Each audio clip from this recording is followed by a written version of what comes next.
Good day everyone. My name is Marvic Imbibat from BEC's 3E student. So for today, I will discuss to you about the new security threats.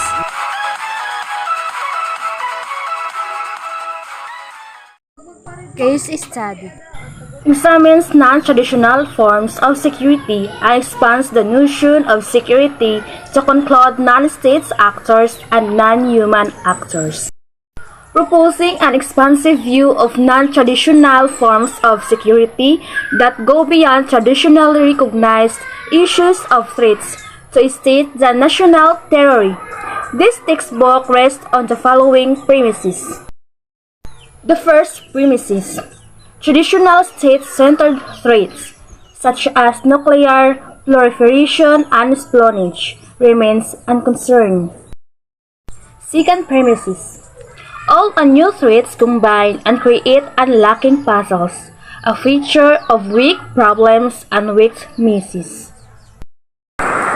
Third premises: because of the global erosion of borders, new developments of unconventional security interact in ways that frustrate traditional conceptual definition, conceptual maps, and national policies.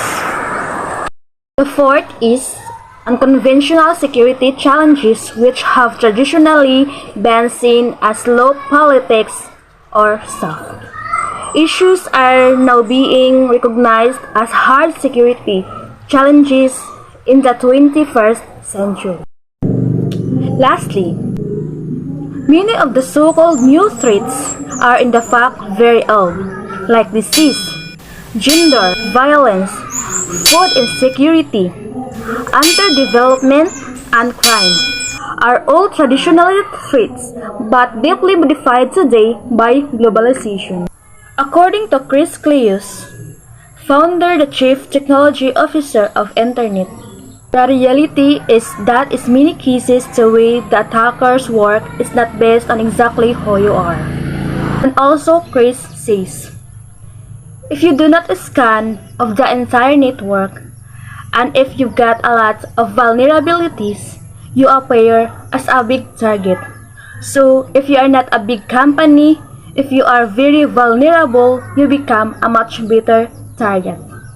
And according to Greg Smith, the firewall maker Checkpoint Software Technologies, if you think you have to assume that the firewall is 99% effective, it's considered the front line of defense for all companies, and it's recognized that I am going to be online, I absolutely must have a firewall. One side doesn't fit all when setting a security policy, but for any businesses, the more detailed and specific the policy, the better to protect it all provide. Your policy should be address these key areas. First, virtual private network. You've got to create length and expense to create a virtual private network.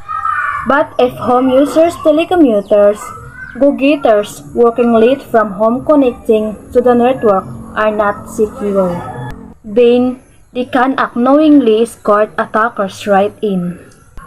Set up a system of check and balances in which home users can have remote access unless their connection are secured.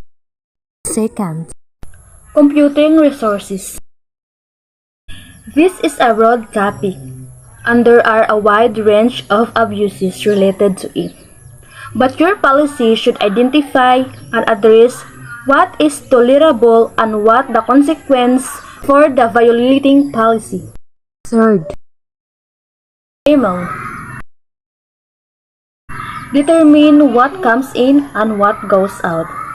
Sophisticated attackers might be able to penetrate your network via email and email attachment regardless of what barriers you elect. But a good policy goes a long way toward reducing mail-associated risks. Fourth, passwords. 1/4 of respondents to the 200 Information Security Industry Survey reported breaches from attack using insecure passwords. Passwords need to be turned on in the first place. Then, they need to be changed often. Of course, they also need to be protected. That means no sticky notes bearing passwords attached to computers' monitors. Fifth, Fraud. A firewall can protect you from everything, focusing on technology issues at the expense of other threats is a mistake. Losses to fraud last year were greater than those due to sabotage, insider internet abuse, and viruses. 6. Physical theft. Does your policy account for all the laptops that have been issued to employees? Ask same question for any items of value that employees might be walking out with.